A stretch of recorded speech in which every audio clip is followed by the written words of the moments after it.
People always ask me what it's like to work in the land of entrepreneurial utopia, where I can sit home all day, kick up my feet on my couch, watch TV, pop bonbons, listen to birds chirping, and butterflies flutter up to my finger.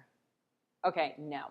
Let's bust the myths about entrepreneurial work and talk about the reality of owning your own business. My name is Donna St. Louis, founder of the ESuite Network. We work with you to bridge the gap between the 99% and the 1% through entrepreneurial thinking, entrepreneurship, and innovation.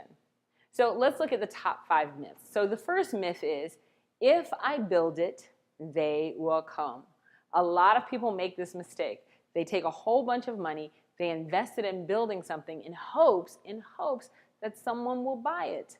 I do not recommend that. I mean, you really have to do this. That's one thing. But if you don't have to, don't do it.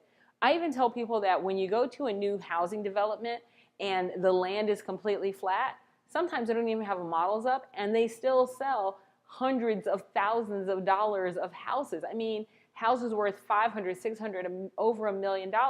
They sell those houses before they ever even build one. So don't think that you have to build it and they will come. And by the way, just because you build it doesn't mean that you're going to get any sales. That's why you should actually sell it before you build it. Myth number 2, everyone is my target market. No. Yes, you might have a product that everyone is interested in, but everyone is not your target market. Instead of thinking of a target market as someone that you're going after, I want you to think of a target market as a private club that you let people into. Who do you really want to be in your private club? That is your target market. Number 3, I should start cheap, super ridiculously crazy cheap, and then go up on my prices. Now, here's the deal. I want you to think about back in the 80s, there was this car called the Yugo. The Yugo sold for about $4,000 all in. That was the bells and whistles and everything.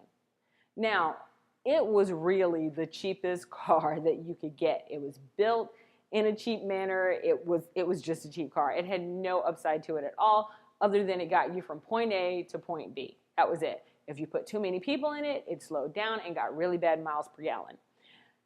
Imagine that they come now back to the United States, because they're not here anymore, and they sell that car for $80,000. What do you think are the chances that people are actually going to buy? It's probably not that good. They're going to have to do a whole lot of convincing that they actually have a product that people are interested in. Because here's the thing. The people who were loyal Yugo buyers, you've now exited them from your target market. They're not going to buy your car because they were interested in a $4,000 car, not an $80,000 car. Then on the other side, the people who know you as a $4,000 car really have to be convinced that you're going to compete with other $80,000 cars. So I actually don't recommend that. I recommend doing the opposite. I want you to imagine, for example, or actually, you don't even have to imagine, this just happened. Tesla Motors, their cars can go from 100, 120 and up, right? So they have $100,000 cars. And probably about 6 months or so ago, they decided that they were going to do a new car. Now, this car was going to be what they call on their lower end line. In other words, instead of being 120, whatever, it was going to be more around the $40,000, $50,000, $60,000 mark. They were going in half. They didn't even build the car. They had a spec of the car. And yet and still, they sold tens of thousands of models based on spec that won't even be delivered for another year. See, because if something is really expensive and you all of a sudden give it for a deal, the people who are dying to have it want it. And the people who can afford the more expensive product already have it. So don't start cheap. Start at a decent price and then have wiggle room.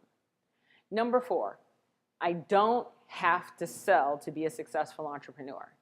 No, you don't, as long as you don't want to make any money. Because honestly, if selling includes understanding your expertise, knowing who your target market is, coming up with an offering that that target market is interested in, marketing to that target market, and then turning around and making offers to that target market to buy your offering, and then closing the deal, if that's what sales is, then yeah, you kind of have to be able to do that if you're going to make any money in this business. So if you're not going to do the sales, then you better have a really good sales team who believes in it. But at the end of the day, if you're going to have a business, Businesses are transactional. You're going to have to sell.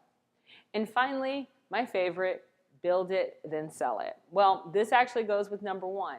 No, you don't build it first, you sell it first. And why do I really want you to do that? Because it teaches you the language of your customer. If you know how to market to your customer and you can sell it to them before you even have a physical product, then once they get the product in their hand, they'll be ecstatic. So if you can sell it before you build it, then when you build it, your sales should go up exponentially. You can be a successful entrepreneur. You totally can. But to do so, you need to set real expectations and work strategically towards your goals. Until next time, I'm Donna St. Louis.